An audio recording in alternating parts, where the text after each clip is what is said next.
Bonjour et bienvenue sur le site du podcast Histoire en série, créé et animé par Nicolas Charles et Johan Chenoir. Au programme, une analyse des séries d'hier, d'aujourd'hui et de demain par des spécialistes des questions mobilisées par nos shows préférés.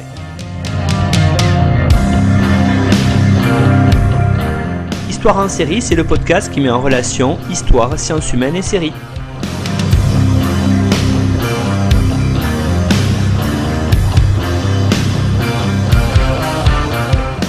Bonjour à tous, bienvenue dans l'épisode numéro 27 d'Histoire en série où je reçois aujourd'hui Hugo Aurin. Bonjour Hugo. Bonjour.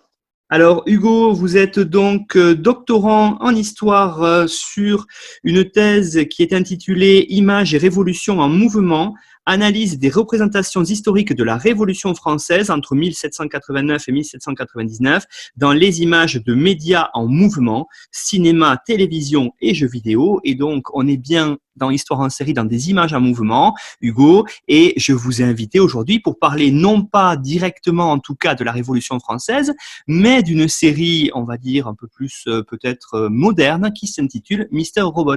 Alors, Hugo, est-ce que vous pourriez, pour les auditeurs, faire une présentation un petit peu large de cette série ? Alors, tout à fait. Donc, effectivement, il n'y a pas de série sur la Révolution. Donc, j'ai fait, Révolution française. Donc, j'ai profité pour parler d'une série qui me tient à cœur, Monsieur Robot, Mister Robot. Une série qui a été diffusée, du coup, de 2015 à 2019 sur USA Network, réalisée, créée et imaginée par Sam Esmail, qui est quelqu'un déjà qui a un parcours atypique, puisqu'il se fait connaître vraiment par cette série qui, d'emblée, explose dans la culture et dans la réception à l'époque. Et donc, c'est quelqu'un qui a fait des études en art et aussi en informatique, donc un parcours assez atypique, qui l'amène finalement à se diriger vers la conception d'une série, Monsieur Robot, qui est un techno-thriller, donc une série d'angoisse, d'anticipation, d'action, mais tournée autour de la technologie. Et le speech, c'est donc les aventures de Elliot Alderson, un ingénieur informaticien à AllSafe à New York de jour et un hacker un peu justicier la nuit. Donc c'est un personnage, Elliot, assez dépressif, assez sombre. Volontairement, dès le début, on le présente comme quelqu'un d'asocial, mais qui est un véritable génie technologique et informatique. Et il va croiser très rapidement le chemin de Monsieur Robot, qui est le chef d'un groupe de hackers un petit peu, donc on va en reparler, mais qui se dit anarchiste, qui s'appelle F Society, donc Fuck Society, et qui lutte dans l'introduction, donc qui est présenté contre le 1% du 1%, c'est-à-dire le top d'une sorte d'élite complotiste qui dirigerait le monde secrètement, et notamment qui serait localisée dans la E-Corp, ou aussi appelée la Evil Corp, par ce groupe d'anarchistes. Et voilà, donc ça va être cette rencontre entre Elliot, qui est plutôt isolé à faire ses petites actions, avec un groupe notoirement connu d'anarchistes hackers, et la suite des aventures qui va découler de tout cela. Et donc ça se compose de 4 saisons, de 10 à 13 épisodes. La série est terminée depuis donc 2019. C'est une série qui a très vite reçu de très bons retours. Il faut savoir qu'elle a été téléchargée 20 millions de fois au total, les épisodes, et c'est donc la série la plus téléchargée en torrent de l'histoire du torrent. Elle a gagné aussi donc 2 Golden Globes en 2016 pour l'acteur de Elliot, qui joue Elliot, et pour la réalisation. En termes de casting, on a Rami Malek qui joue Elliot Alderson et qui est aujourd'hui plus connu peut-être pour le grand public par son interprétation de Freddie Mercury dans Bohemian Rhapsody. Christian Slater qui joue Monsieur Robot, qui était lui connu pour des rôles plus anciens, notamment dans Entretien avec un vampire. Portia Doubleday, Carly Chakin, aussi Grace Gummer, qui joue Dominique. Donc voilà, donc c'est vraiment une série qui va traiter l'informatique, la technologie, le numérique, la question des hackers, mais à travers l'angle un peu psychologique de ce personnage un peu atypique, un peu paranoïaque, asocial, et en traitant des grands thèmes sociaux à travers tout cela. Alors justement, hein, des thèmes, il y en a de nombreux dans cette série qu'on pourrait aborder. Alors vous l'avez dit, on va peut-être commencer par celui-là parce que c'est celui qui paraît le plus proche, en tout cas quand on regarde la série, c'est le thème de la société numérique. Alors on y voit en premier, quand on regarde la série, une critique de la technologie et notamment une certaine critique de tous les enjeux liés à la protection des données, à la protection de la société privée. Alors tout à fait, dans ce sens que Elliot, du coup, voilà, est un ingénieur à la compagnie AllSafe et il veille à protéger les entreprises, à protéger les données pour lesquelles son entreprise l'emploie. Et finalement, dans la nuit, après son travail, il veille aussi à ce que les données intimes, la vie privée, tout soit protégé. Il a vraiment un souci de justice. C'est un peu un côté vigilante des films de super-héros. Voilà, il lutte pour protéger la vie privée des gens. Et notamment, la série va plusieurs fois faire référence à des fuites massives, mais contemporaines, c'est-à-dire que la fuite du scandale de Ashley Madison, où des noms de sites de rencontres avaient été publiés, va apparaître dans la série volontairement. Et Elliot va essayer de contourner, d'essayer de protéger tout en essayant de dénonçant ceux qui ont du coup sont des pervers. Voilà, il y a vraiment un rapport à ça et à cette volonté de dire que le technologique doit rester transparent, mais toujours en respectant les libertés individuelles qui sont en plus très chères à la société américaine. Et c'est quelque chose que je trouvais assez intéressant à mettre en parallèle avec le dernier roman d'Alain Damasio, Les Furtifs, qui est sorti en 2019, donc un ouvrage de science-fiction dystopique, où il imagine, Damasio, une société où il n'y aurait plus de vie privée. En fait, tout serait transparent. N'importe qui dans la rue ou même depuis votre domicile pourrait regarder qui vous êtes. Et on voit en fait que Elliot lutte pendant toute la série pour empêcher que des grandes compagnies, notamment la Evil Corp, la E-Corp, puissent arriver à un moment où, grâce à nos systèmes bancaires, grâce à nos données, nos cookies sur Internet ou les réseaux sociaux, connaissent tout de notre vie. Et en même temps, Elliot se sert beaucoup de ces données pour hacker les personnes malveillantes contre lesquelles il va lutter. Il va s'attaquer à leurs réseaux sociaux pour découvrir leur mot de passe et puis avec des systèmes donc, de phishing, de hack et de hacking, pouvoir les retrouver et les traquer dans la vraie vie. Donc voilà, il y a une sorte de paradoxe dans cette phase-là, mais c'est d'en protéger l'intime et de protéger l'innocent face à ces libertés et à ces mirages que la technologie peut nous imposer. Alors oui, c'est vrai que c'est assez intéressant, surtout que quand on regarde cette société numérique à travers la série, on peut voir la façon dont c'est tourné. Il y a quand même une certaine approche, ou plusieurs peut-être, à avoir avec vous, d'une certaine façon anthropologique. Vous en pensez quoi? Alors, en fait, ce qui est assez pertinent, c'est que le réalisateur, donc Sam Esmail, semble se poser et nous montrer en tant que spectateur sa réflexion à lui par rapport à l'outil technologique, l'outil informatique. Et c'est quelque chose qui, je pense, peut nous permettre de sous-entendre qu'il connaît des théories d'anthropologues sur l'évolution de l'outil, l'informatique. Et je pense notamment à Lewis Mumford, un anthropologue du XXe siècle qui est aujourd'hui très populaire dans les tendances écologistes et aussi anti-technologistes. Et parce que voilà, donc Mumford était un enseignant qui a publié de nombreux ouvrages et de nouvelles compilations de ses cours sur le mythe, ce qu'il appelait le mythe de l'homme-machine, et l'idée d'un progrès qui dérive à la fin vers une société un peu dystopique où la machine aurait totalement remplacé l'homme, alors que lui considère que l'homme a créé la machine dans un souci utilitaire. Donc on a besoin d'outils. L'homme a créé des outils pour s'émanciper, pour se libérer de certaines contraintes.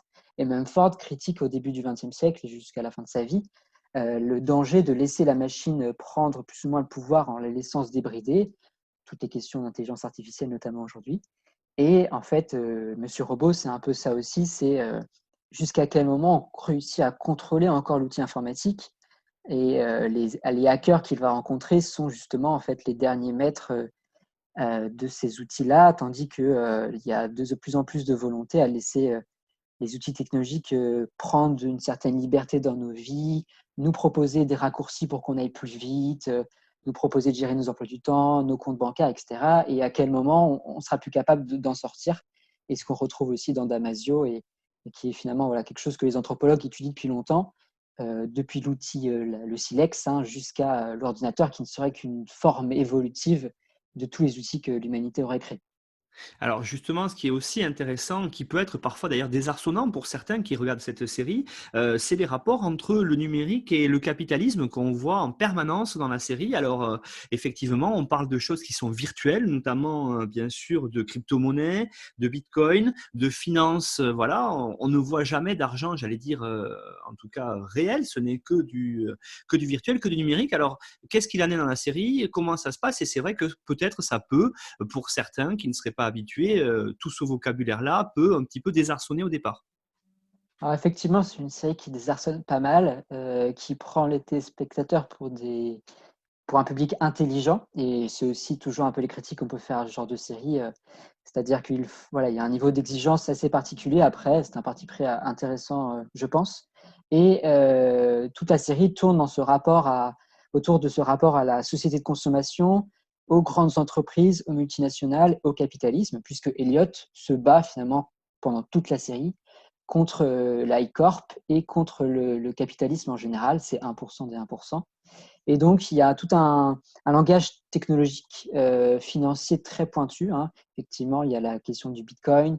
Elliot utilise le Bitcoin tout en étant très critique par rapport au risque que ça insinue pour lui. Et finalement, même lui va promouvoir un retour à la monnaie réelle en disant, enfin, quelque part à plusieurs moments dans la série, en disant comment ça, on peut le contrôler.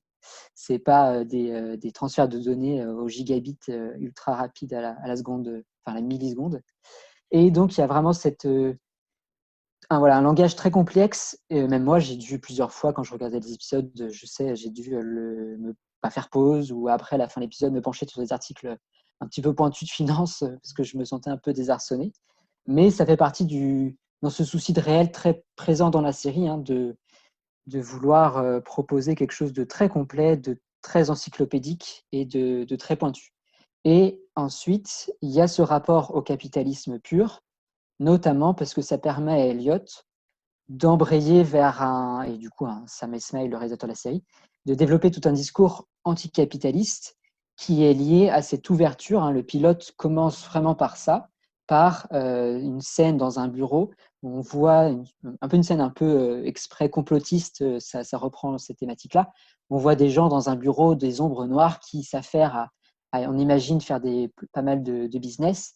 Et la voix d'Eliott qui nous dit voilà, qu'il faut lutter contre ces 1% des 1%, qui contrôlent tout, et que son combat va être de redistribuer les richesses à travers tout au long de la série, et c'est vraiment ça qu'on va suivre en fait.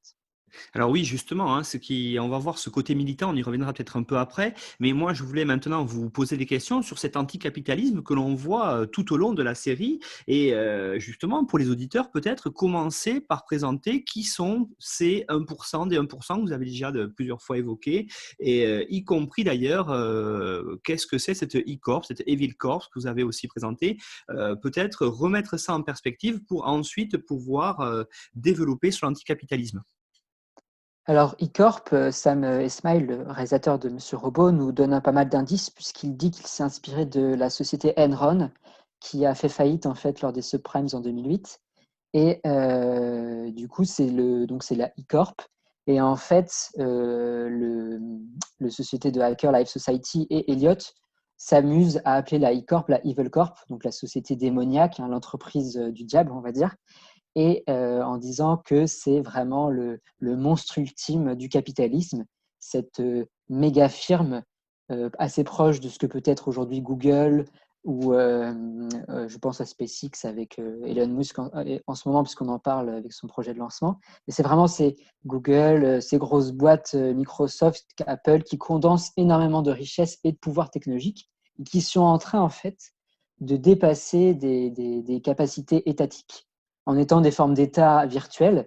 Et c'est toute la saison 2-3 en fait, de Monsieur Robot, voire la saison 4, qui va se tourner autour de cette firme, la E-Corp, qui est capable en fait d'avoir des actions géopolitiques internationales et mondiales. Et les dangers que ça fait, le risque qui nous pousse à laisser les citoyens ne pas prendre en compte que des entreprises capitalistes avec des intérêts privés et donc des actionnaires, se retrouvent à être les véritables dirigeants de notre planète à l'heure actuelle grâce aux outils technologiques. Alors, ce qui est aussi très intéressant, vous l'avez dit, c'est que ça colle à une certaine actualité, notamment à une actualité, j'allais dire, des années 2000, sur les mouvements de contestation. On en entend parler, alors notamment celui qui est né à peu près au moment de la crise des subprimes, c'est le fameux Occupy Wall Street que l'on voit dans la série. Alors voilà, c'est un peu le point d'ancrage, on va dire, en termes de conception, puisque Sam Esmail dit avoir plus ou moins eu l'idée et la nourriture pour créer sa série. Il avait des intuitions et il a participé, puisqu'il est new-yorkais, la série se passe à New York, j'ai peut-être oublié de le préciser.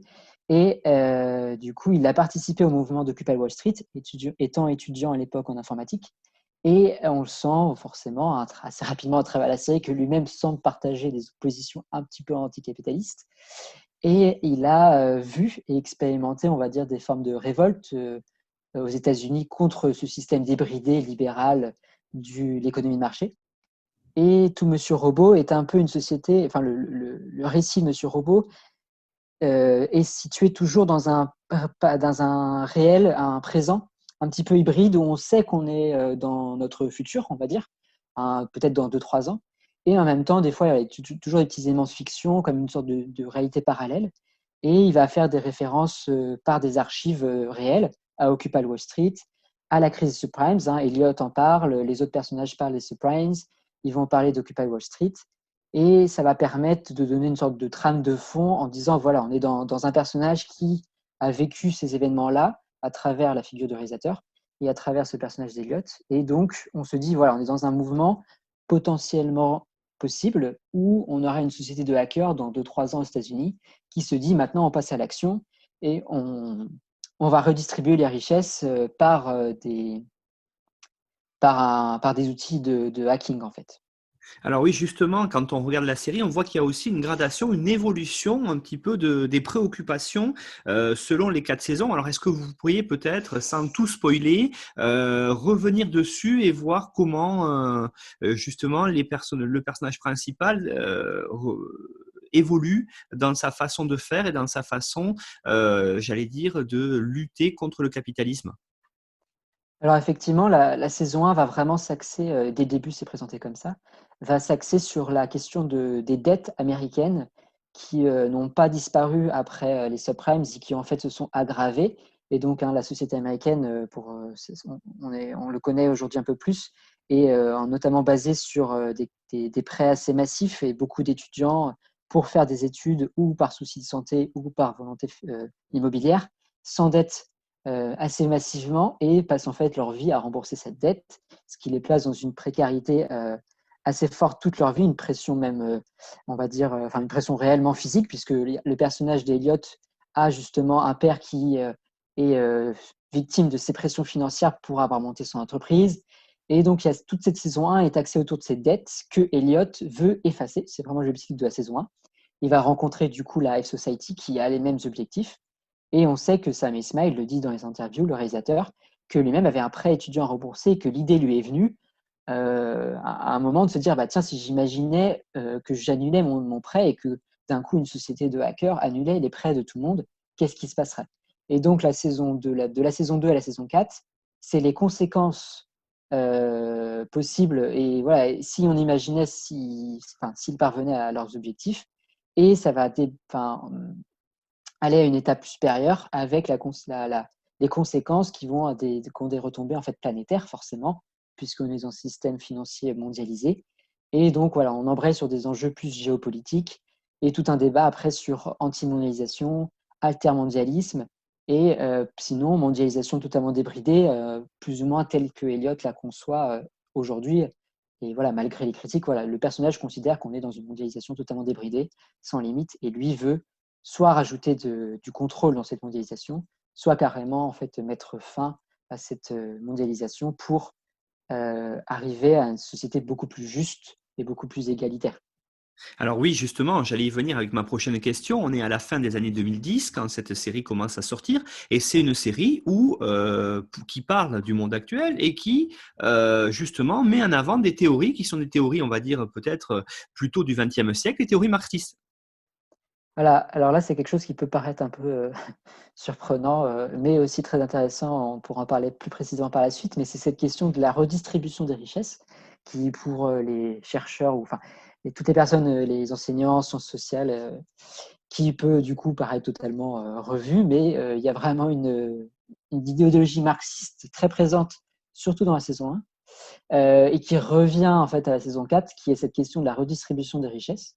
Alors d'abord, Elliot est plutôt dans l'annulation pure des dettes, mais du coup, l'annulation induirait une redistribution des richesses, puisque tout le monde reviendrait au niveau zéro, avec tout le monde aurait zéro sur son compte en fait. Et après, au fur et à mesure de la série, il va essayer d'imaginer plutôt de tout redistribuer en mettant, on va dire, voilà, 10 000 dollars à tout le monde sur tous les comptes, en prenant à ceux qui ont 100 000 et puis en prenant à ceux qui ont 1000, quoi, pour tout redistribuer de manière équitable. Et c'est des théories, du coup, voilà, effectivement, qui sont très liées à la pensée marxiste et qui vont être appliquées de manière très contemporaine en se disant, en fait, et si Marx avait eu les moyens technologiques d'être un hacker, est-ce qu'il n'aurait pas lui-même envisagé d'écrire son capital en se disant, ce qu'il faudrait faire, ce serait de hacker tous les comptes bancaires euh, de tous les comptes du monde. Bon, là, ça se passe surtout aux États-Unis, mais ça va après s'étendre à la planète dans la série.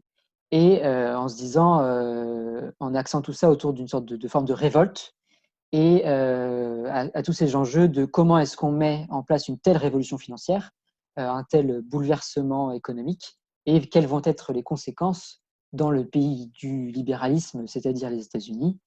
Quelles sont les conséquences d'une telle remise à zéro financière et voilà, qu'est-ce que ça peut provoquer en termes de société et de chaos politique et social, économique. Alors justement, hein, j'allais venir là-dessus aussi sur mes prochaines questions. On va attaquer peut-être ce qui est au cœur de vos préoccupations sur les recherches, sur les révoltes, sur la révolution, par dire, bon, vous avez commencé à le présenter, mais n'oublions pas qu'on est à New York, vous l'avez dit, qu'on est donc dans le système américain, le cœur du capitalisme triomphant, et c'est quand même une société, moi, que j'ai trouvée très marquée, très militante, par même on vous l'avait dit, du marxisme, des théories anarchistes, anticapitalistes. Alors, qu'est-ce qu'il en est peut-être de la réception de cette série aux États-Unis et pourquoi est-ce qu'elle a on va dire, ce caractère aussi militant? Alors du coup, voilà, effectivement, là, c'est la patte, l'empreinte de Sam Esmail qui, comme on l'a dit, est étudiant en informatique et en art. Donc il y a je pense, une sensibilité par rapport à ces questions-là qui est aussi assez politique et qui est liée aussi lui-même à sa propre situation en tant qu'étudiant. Et tout ça dans ce contexte new-yorkais. Alors je pense que si c'est la particularité, il a eu conscience et il a eu tout à fait raison d'ancrer son histoire dans New York, puisque New York est quand même une ville assez en avance à chaque fois par ses habitants, par ses décisions politiques sur le reste du pays, qui peut être plus conservateur. On l'a vu sur des questions plus sociales par rapport au mariage homosexuel, aux questions d'avortement. Et donc là, on retrouve cette question de l'anticapitalisme parce que le cœur de ce mouvement a été donc d'Occupy Wall Street, justement à Wall Street, donc à New York. Et c'est une série a, qui a eu une très bonne réception au tout début. Je pense un peu par ce côté romantique de l'anticapitalisme dans un contexte de remise en cause financière post-2008. Mais aussi sur le plan, voilà, je l'ai dit tout à l'heure, il y a 20 millions de téléchargements. Donc c'est une série qui a aussi beaucoup marché outre-Atlantique et dans le reste du monde par cette communauté mondiale de fans de la technologie, d'informaticiens, de hackers aussi. Et voilà, c'est une série qui est très militante pour les États-Unis. C'est d'autant plus paradoxal puisque la USA Network est donc une plateforme, enfin une chaîne de télévision assez modérée, presque conservatrice, et qui a eu, on va dire, le culot quand même d'héberger une telle série, mais qui a fait confiance. Et voilà, c'est quand même une série qui a été acclamée pour la qualité scénaristique, parce que si ces thèmes-là sont au cœur de la série, ça reste une très bonne série avec des très bons jeux d'acteurs et un scénario qui est extrêmement rodé, avec du suspense, des cliffhangers et voilà, des retournements de situation assez incroyables, notamment dans la saison 1. Et, euh, et un peu plus tard aussi, malgré voilà, il y a un petit mou, on va dire, pour beaucoup de spectateurs dans cette série dans la saison 2. Mais voilà, c'est une série qui, du coup, a été très bien appréciée au début et notamment, je pense, parce qu'elle détonnait dans le profil médiatique. Et ça me fait penser aussi à du coup The Wire. Hein. Je sais que vous avez fait une émission à ce sujet il n'y a pas longtemps. Et voilà, c'est ces séries qui sont ouvertement critiques et engagées, militantes, qui de temps en temps semblent plaire aux citoyens et aux spectateurs américains, et encore plus dans le reste du monde.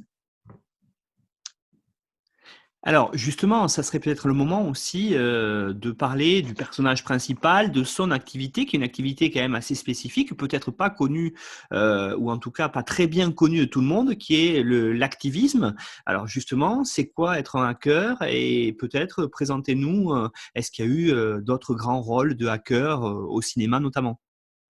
Alors tout à fait. Alors juste pour revenir en termes de définition, le hacktivisme a été inventé par Jason Sachs en 1995, et c'est la contraction donc du hack, donc la bidouille, comme crocheter, hein, la serrure, et du coup d'activisme, la lutte contre, enfin volontaire, engagée, quand on s'implique par l'action dans une lutte qui nous tient à cœur. Et donc le activisme, c'est le hacker qui fait de l'activisme. Et donc Elliot est un hacker, en plus d'être un ingénieur. Donc il a des connaissances, hein, voilà, il est présenté comme un génie de la technologie.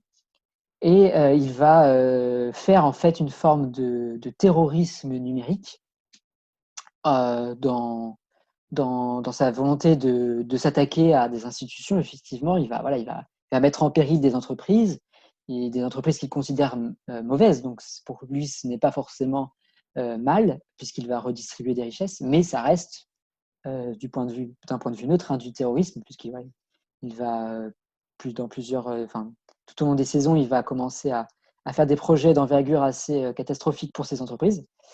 Et c'est quelque chose qui, du coup, est lié dans les mouvements des années 80 à 90 à l'émergence des outils informatiques, et qui est aujourd'hui de plus en plus connu par le cinéma, les séries télévisées. Et donc, ça me faisait penser notamment à Theodore Kaczynski. Alors, ce qui est important de préciser, c'est que Theodore Kaczynski, c'est un enseignant en informatique. Donc là, je trouvais le parallèle assez intéressant avec le parcours de Sam Esmail, le réalisateur, mais qui a tout lâché et qui est parti vivre en ermite à la fin des années 70. Il a tout quitté, son poste et tout, de sa vie familiale, sentimentale. Et il est devenu du coup le terroriste Unabomber. Donc c'est ce terroriste américain qui a posé des bombes dans les revues de presse et les rédactions de grands magazines américains pour défendre un sursaut écologiste. Et lui, par contre, était d'origine de ce milieu-là technologique, et en fait totalement refusé la technologie informatique, justement, un peu comme dans la pensée de Mumford, en se disant il y a trop de risques, c'est trop dangereux, et donc il faut détruire la technologie maintenant, sinon on va se perdre, en fait, la société va aller vers quelque chose de dramatique, un peu de dystopique. Et du coup, c'est une position qui est assez similaire à ce que va faire Elliot, même si Elliot, lui, est très urbain, ne va pas se retirer dans une perspective collapsologue, écologiste. Il va vraiment rester dans la ville, à lutter au cœur des réseaux informatiques. Mais voilà, il y a cette volonté de terrorisme numérique qui passe par des outils informatiques que Snowden, hein, Edward Snowden, a défendu en disant que c'était une de ses séries préférées, et que pour lui, effectivement, en tant que hacker, pour ce qu'il a fait, et en tant qu'ingénieur informatique, c'est très réaliste. Et effectivement, la série a été beaucoup saluée pour sa précision.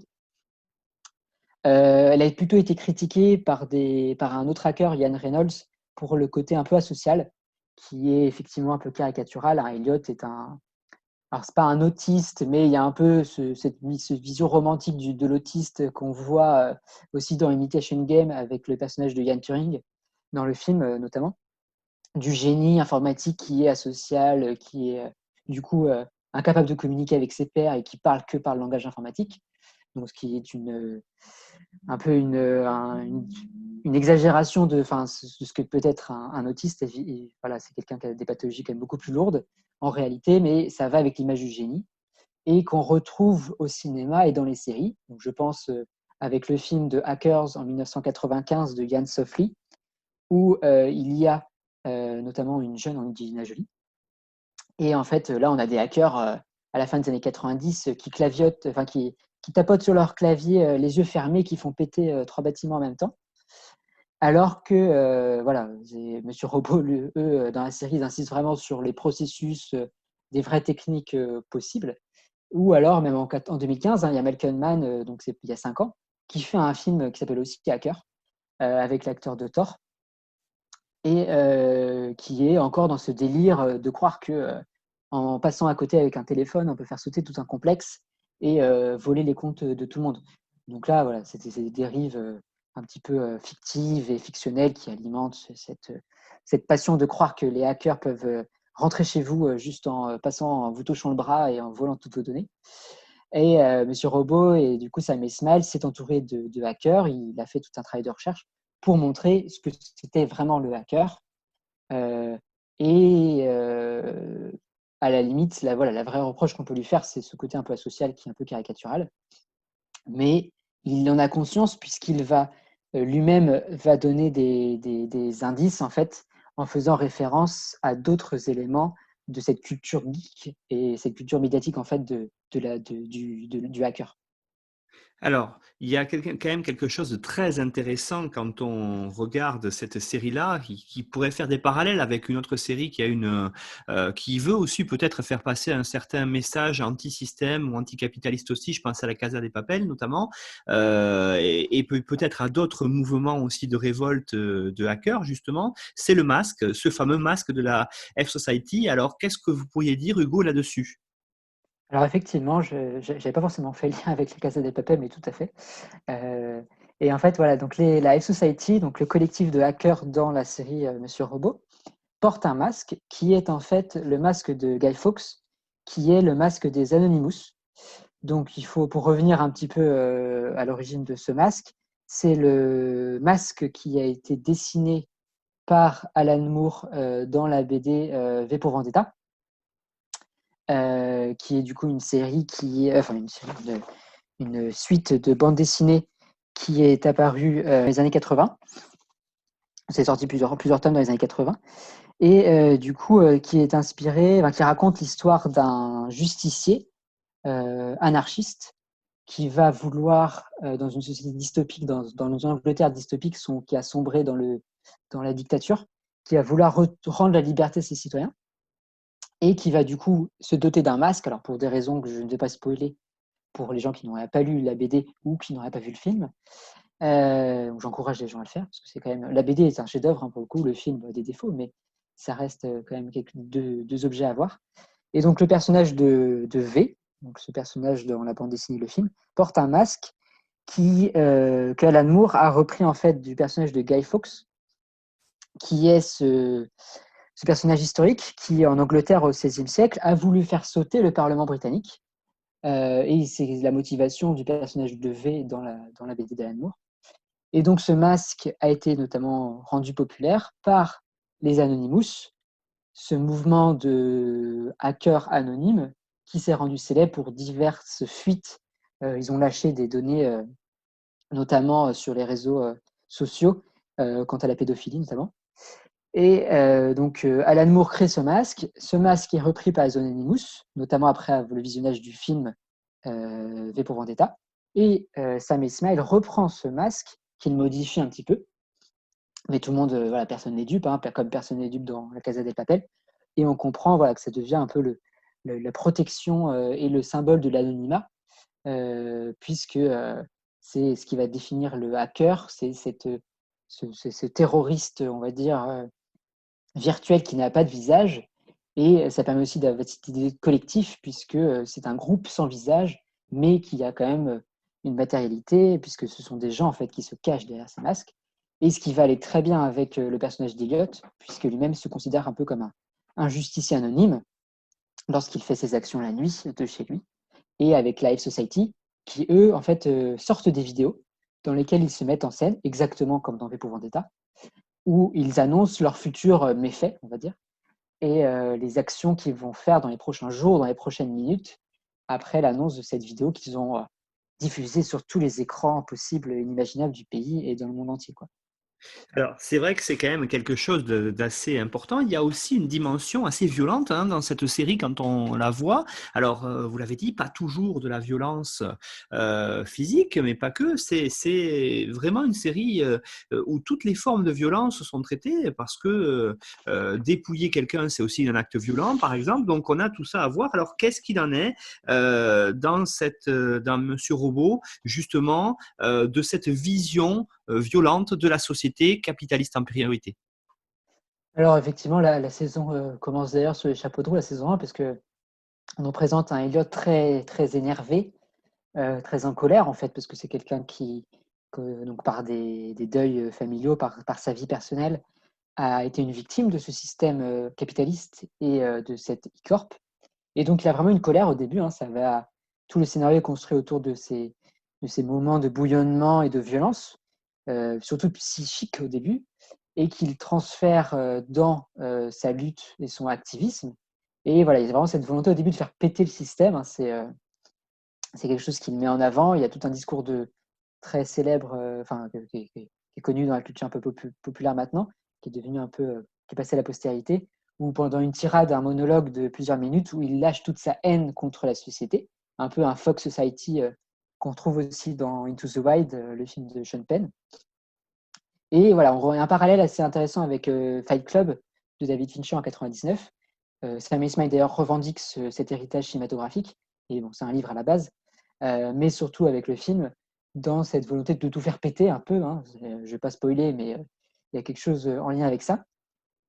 Et ce qui, en mon sens, s'inscrit dans une vision plus large de la question de l'action et de la question de l'action violente, qui est en lien avec l'anarchisme.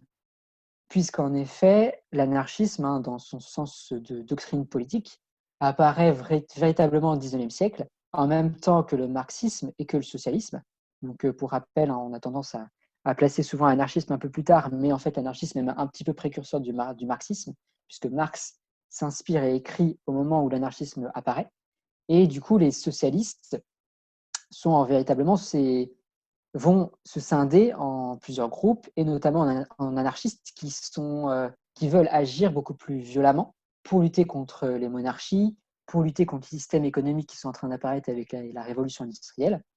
Et donc là, je fais référence aux travaux de Daniel Guérin, de Normand Baillargeon et de l'historien Métron, qui, qui ont bien retracé toute cette histoire de l'anarchisme, et notamment de ce lien avec la violence.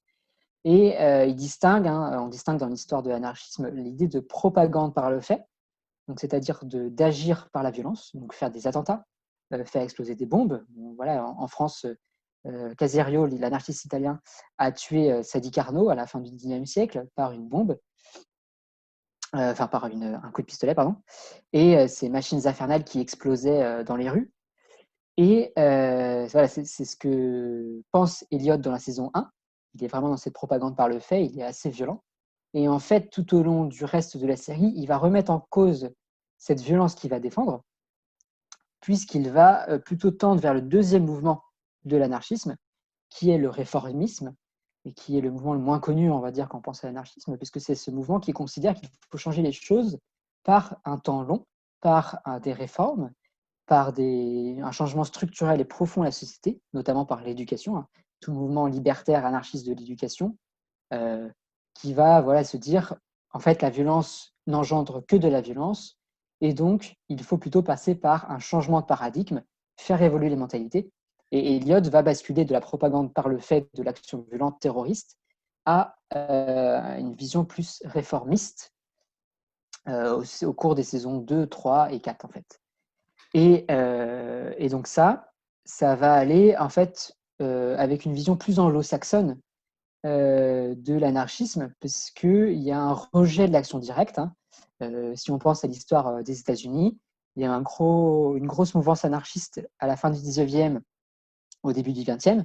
Si on pense à Jack London, l'écrivain, qui était un de ces anarchistes assez radical.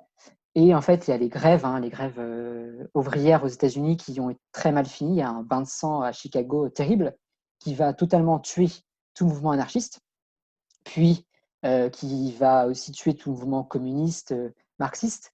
Et donc, il y a cet héritage anti-violence aux États-Unis. Alors, il y a tout un débat sur la violence aux États-Unis, mais cette violence politique. Et du coup, Elliot incarne cette dualité et d'autres personnages entre Elliot qui va progressivement rejeter sa radicalité avec d'autres personnages, le personnage d'Angela qui, à part un petit moment, est aussi contre la violence, le personnage de Dominique, l'inspecteur du FBI qui est elle aussi pour la justice totale, qui rejette à chaque fois tout crime, toute violence, tout délit, et d'autres figures très radicales, donc comme la Dark Army qui est un collectif de hackers chinois dans la série, enfin plutôt asiatique d'ailleurs, je crois. La High Society, Monsieur Robot, qui est ce personnage le plus radical. Monsieur Robot, c'est vraiment le personnage le plus radical jusqu'au bout, qui veut toujours, qui est très violent. Et Darlene, qui est donc un personnage aussi lié à la High Society. Et donc, il y a cette question de la violence qui est vraiment sous-jacente à la série, entre est-ce qu'il faut être violent? Est-ce que c'est la seule solution finalement pour lutter contre le système capitaliste américain? Ou est-ce qu'il faut trouver une autre solution? Puisqu'en fait, il y a plusieurs scènes dans la série qui vont montrer ce qu'engendre la violence. Donc, il y a des pillages, je pense à la fin de la saison 1, il y a des émeutes, des saccages. Il y a un saccage assez magnifique qui est très bien filmé, c'est assez incroyable, dans l'épisode 5 de la saison 3 de la société, E-Corp. Et finalement, un rejet progressif tout au long de la série jusqu'à la saison 4 de cette violence, de ce terrorisme. Et ça me fait penser aussi à la position de Christopher Nolan. Moi, sur ma thèse, je travaille notamment sur l'adaptation, le lien avec Christopher Nolan dans la trilogie Dark Knight de Batman, notamment dans le dernier opus, donc le Dark Knight Rises en 2012, puisque Nolan revendique de s'être inspiré de la terreur de la Révolution française. Et en fait, le personnage de Bane, et donc le méchant dans le dernier opus, est un terroriste, il se revendique comme tel, et c'est vraiment le monstre absolu, c'est vraiment un méchant terroriste. Et Nolan s'inscrit dans ce rejet du terrorisme, de la violence. Là, forcément, on a un ancrage mémoriel qui est lié au septembre, l'explosion, l'attentat, qui fait que les Américains sont très critiques par rapport à... Voilà, il y a un traumatisme, une blessure encore vif liée aux attentats. Et donc forcément, le terroriste qui propose de faire péter une banque, ça va mal passer. Et voilà. Et donc là, récemment, si je pense à l'épisode de la série Westworld, et de Jonathan Nolan, le frère de Christopher Nolan, donc là c'est intéressant aussi à voir les parallèles, et Lisa Joy, dans l'épisode final de Westworld de la saison 3, sans spoiler, il y a une scène d'émeute et on a un peu ce discours très anglo-saxon, très puritain, de dire l'émeute est forcément violente. Et là, on retombe dans les critiques de ce qu'on a pu faire, et les critiques qui sont constantes quand on parle de Révolution française, de dire attention, la Révolution, si on aboutit à une révolte, on tombe dans une violence populaire qui est incontrôlable, qui est chaotique. Et là, voilà, c'est un héritage historique que je ne vais pas pouvoir tracer ici, mais qui est vraiment très grand et très long à définir. Et on sent que Sam Esmail se pose ces questions à travers son personnage de Elliot. Il se dit, est-ce que la violence est la bonne solution? Et il fait évoluer son personnage tout au long de sa série en lui faisant s'interroger sur est-ce que la solution, c'est le activisme? Est-ce que l'activisme n'est pas trop violent? Est-ce qu'il n'y a pas des formes de activisme plus modérées, plus réformistes? Un peu dans cette question, dans cette dans ce paradoxe éternel de l'anarchisme qui se divise en deux grands mouvements, qui va être celui de lutter par l'action directe ou qui va être de lutter par des changements progressifs et beaucoup plus lents de la société. Alors justement, ce qui est intéressant dans Monsieur Robot, c'est qu'on peut apercevoir une frange qui est peut-être assez méconnue, surtout pour nous Européens, de la société américaine. C'est cette gauche, voire extrême gauche américaine, qu'on a tendance à oublier, mais qui existe aux États-Unis. On a tendance à voir ces deux grands partis, républicains et démocrates, qui seraient plutôt pour nous, plutôt tendance centre ou plutôt droite. Mais on a l'impression qu'après, plus à gauche, il n'y a rien, à part Bernie Sanders, mais on n'a pas l'impression qu'il y a autre chose hors cette série met quand même le doigt sur cette partie qui peut être relativement radicale de la société américaine, y compris d'ailleurs partie qui peut aller jusqu'à être plus que critique, voire même vouloir renverser l'État capitaliste actuel. Tout à fait. Et en fait, c'est là que je pense Monsieur Robot est une série qui a beaucoup plu, parce que voilà, on ne peut pas, si on regarde le paysage politique actuel comme vous l'avez dit, aux États-Unis, on a l'impression que la gauche, telle qu'on la conçoit en France, avec des partis politiques comme la France insoumise, le NPA ou ce genre de partis politiques d'extrême gauche, on a l'impression qu'ils n'existent pas aux États-Unis. À la limite, avec des figures comme Bernie Sanders, mais on voit tout le bashing médiatique qu'a reçu du coup Sanders lors des primaires aux États-Unis. Et Sam Esmail dit non, ces gens-là existent, ces réseaux-là existent, ils ne sont pas morts, ils sont vivants, mais ils ont du mal à s'affirmer. Et donc Eliot, à travers ses pérégrinations dans ces collectifs anticapitalistes et anarchistes, va justement donner corps à ce qui est une réalité, je pense, un peu souterraine aux États-Unis, de ces mouvements un petit peu cachés, invisibilisés par ce pays qui est quand même le royaume du libéralisme et du capitalisme. Donc c'est très difficile, j'imagine, d'être anticapitaliste aux États-Unis et de se l'affirmer comme tel. Et du coup, pour cela, Sam Esmail fait quelque chose de très intéressant scénaristiquement, c'est-à-dire qu'il fait d'Eliot quelqu'un de schizophrène. Et donc cette schizophrénie va permettre tout au long de la série d'interroger les doutes politiques et toutes ces contradictions de ces mouvements et de ces mouvances d'extrême gauche. Ce qu'on appellerait extrême gauche en France, évidemment, c'est peut-être un petit peu faux de le dire pour les États-Unis, mais bon, en termes de clarté, on va dire ça comme ça. Et donc, du coup, est-ce qu'on peut être anti-système aux États-Unis? Est-ce qu'on peut être anticapitaliste aux États-Unis? Parce que Eliot lui-même s'intègre dans ces sociétés, il possède des biens matériels, même si on nous montre bien qu'il n'est pas matérialiste, mais lui-même sait bien qu'il s'intègre là-dedans. Est-ce qu'on peut être anti-mondialisation? Parce que du coup, c'est le danger de ces firmes-là, parce qu'elles vont ultra connecter le monde. Et à l'inverse, si on s'oppose à la mondialisation, on tombe dans des travers protectionnistes et c'est le personnage d'Eliot et tous les autres personnages qui interrogent cela. Et est-ce que ce n'est pas plutôt une forme d'altermondialisation, c'est-à-dire une mondialisation un petit peu contrôlée qu'il faut promouvoir? Tout ça est questionné par des personnages qui entourent Eliot, par des faits plus ou moins réels qui nous sont montrés avec des montages d'archives, et par le personnage d'Eliot qui lui-même en fait ne sait pas. Il évolue tout au long de la saison comme n'importe quel être humain évolue dans sa vie en termes d'apprentissage politique. Et donc,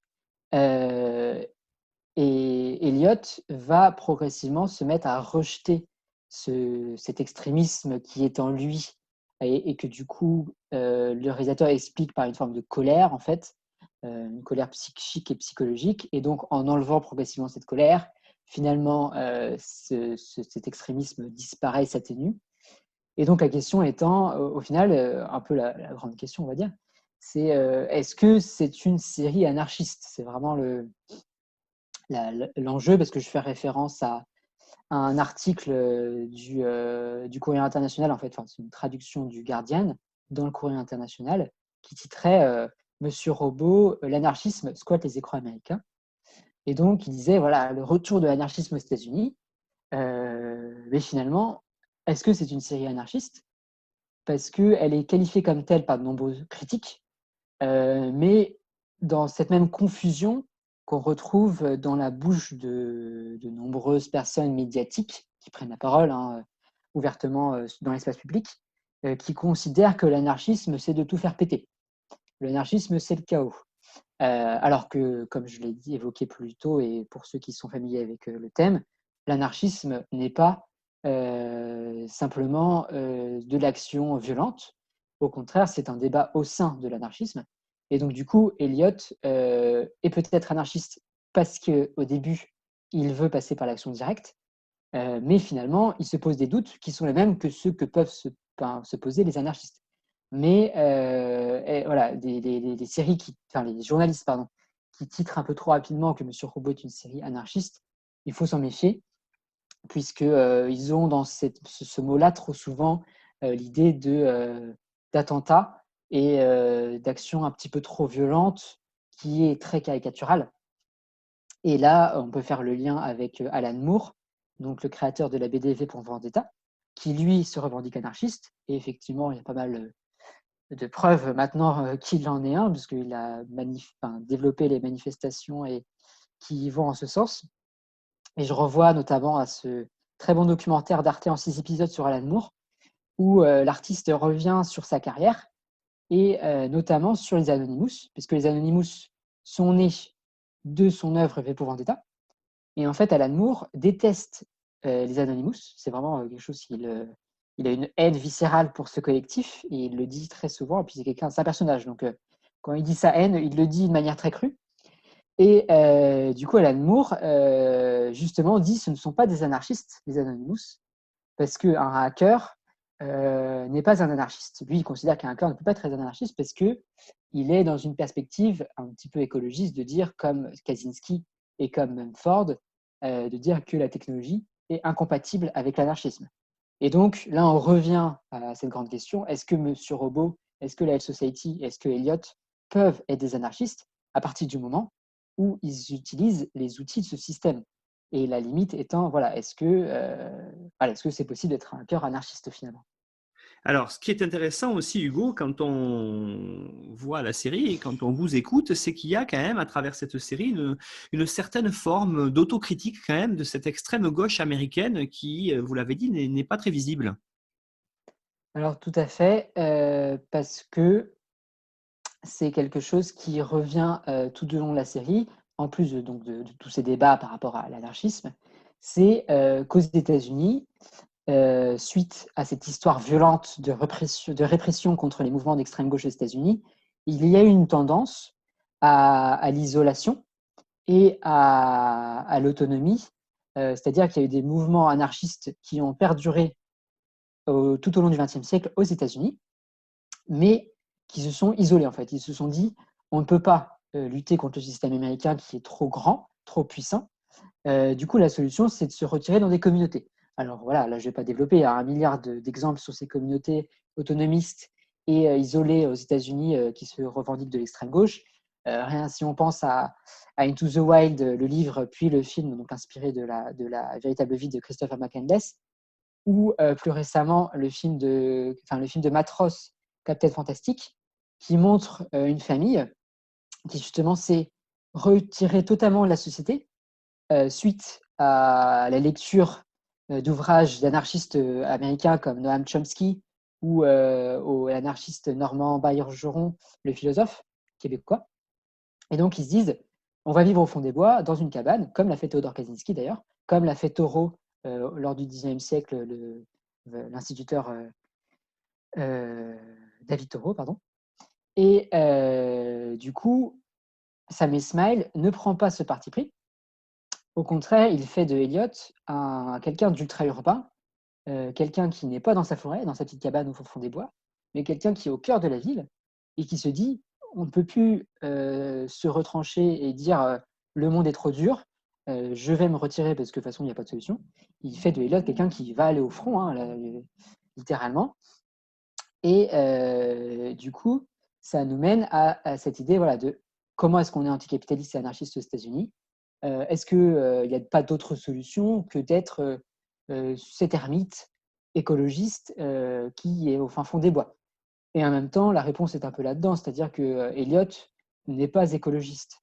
Il y a quelques scènes, effectivement, où il dénonce les travers du capitalisme avec des rivières polluées, avec les projets pharaoniques de destruction environnementale, comme il y a aux États-Unis en ce moment avec le gaz de schiste ou l'exploitation excessive des forêts, ce genre de choses.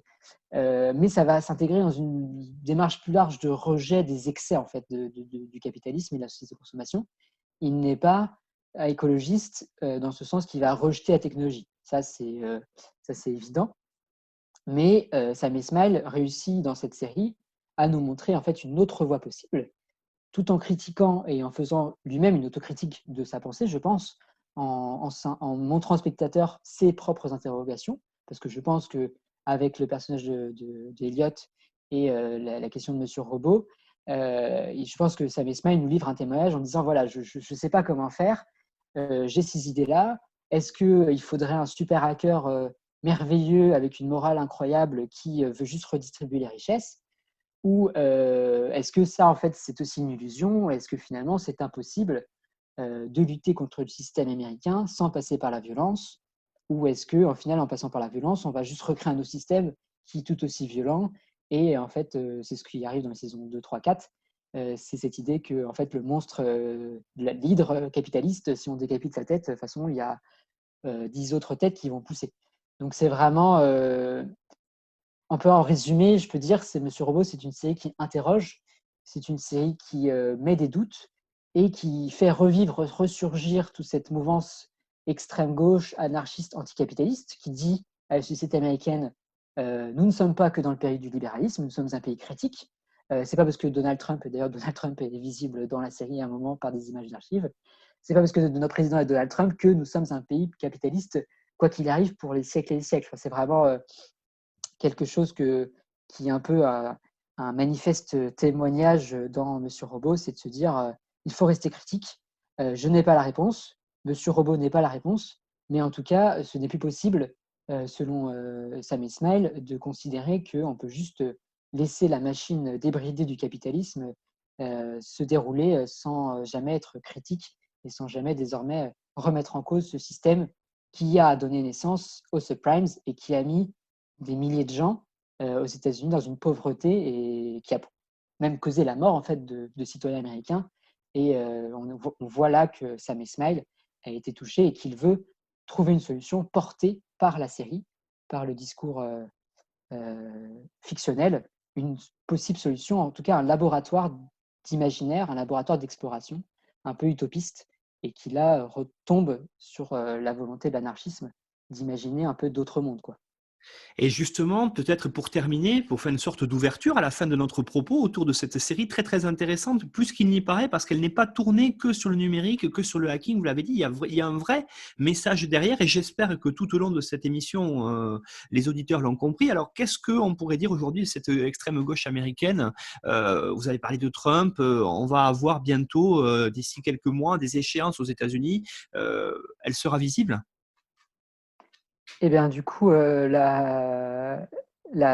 comment dire, l'élection, enfin la possible élection prochaine entre ce qui semble être un duel Joe Biden et Donald Trump a bien démontré lors des primaires démocrates que Sanders, qui depuis 2 fois consécutives est montré quand même comme un peu l'outsider, mais un candidat qui a toutes ses chances de gagner, se fait saboter par sa propre gauche quelque part, qui lui reproche d'être trop à gauche, d'être même marxiste, et lui-même en fait à demi-mot, je pense que s'il pouvait le dire sans risquer de perdre son électorat, se dirait marxiste, on le sent quelque part.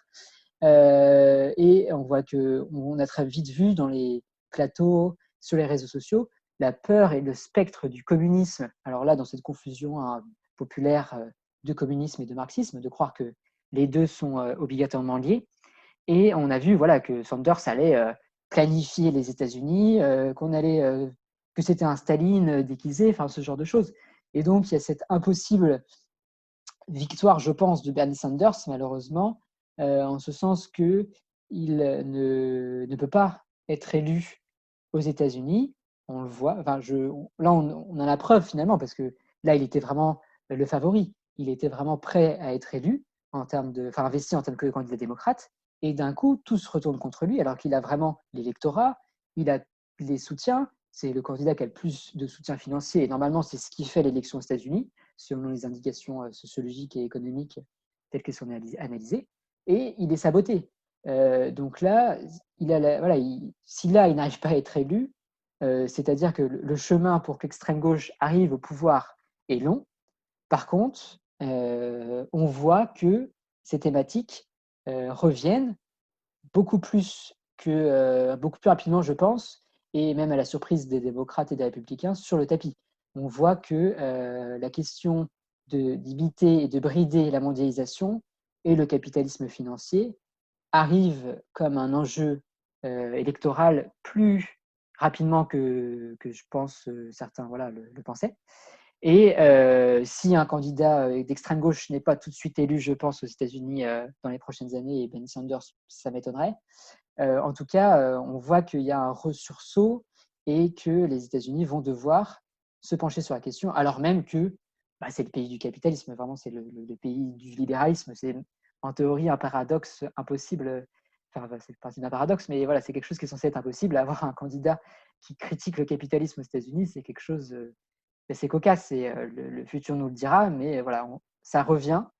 C'est les conséquences de 2008, c'est les conséquences des crashs financiers. Et là, avec la pandémie, le sujet va revenir de plus en plus, je pense, au psy.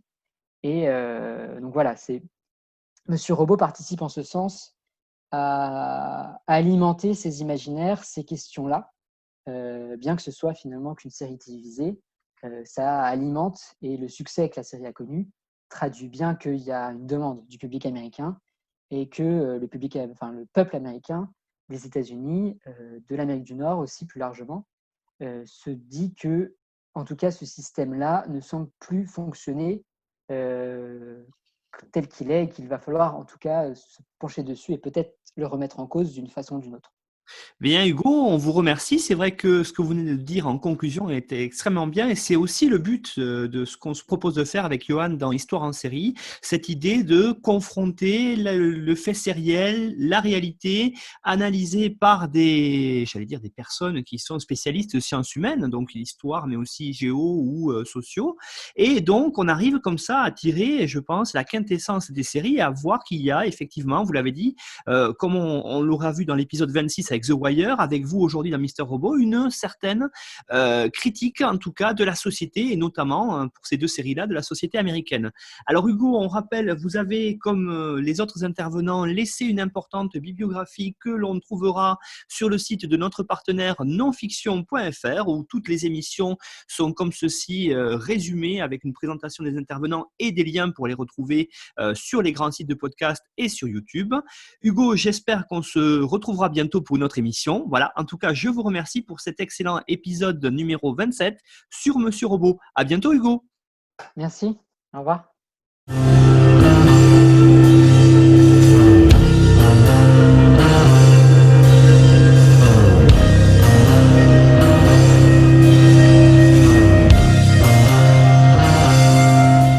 Retrouvez-nous sur Twitter @Histoire en série pour connaître le programme à venir ainsi que des conseils bibliographiques.